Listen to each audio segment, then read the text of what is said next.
So Jesus says to him, feed my sheep. 3 times Jesus tells Peter to care for the flock, to feed his sheep, to feed his lambs, to care for his sheep.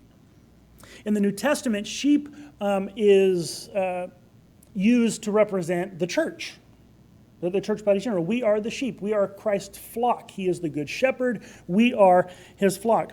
And so despite these denials, Peter is a chosen apostle of the Lord, chosen by Christ, commissioned by him to be a leader among the church. It's one of the reasons I really like Peter, because he is a great example that nobody's perfect. Not even church leaders, not even apostles, not even people handpicked by Jesus and trained by him. Even they get it wrong sometimes. And that should be such a massive encouragement to every single one of us.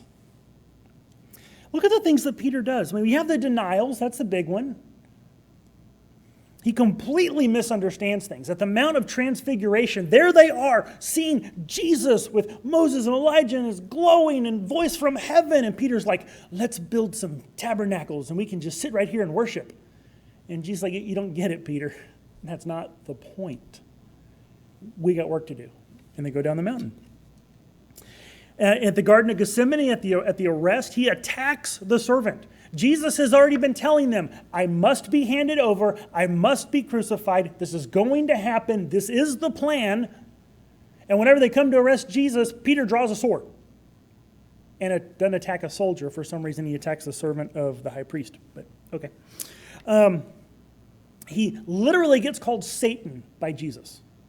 At one point, Jesus asked, who do people say that I am? And they're like, oh, well, some say Elijah, some say John the Baptist, some say... And he goes, well, who do you say that I am? And Peter goes, you are the Christ, Son of the living God.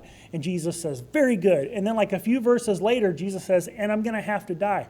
And Peter jumps up and goes, no, I'm not going to let it happen. Okay, Peter, you're not getting it. You actually need to listen to what Jesus is saying.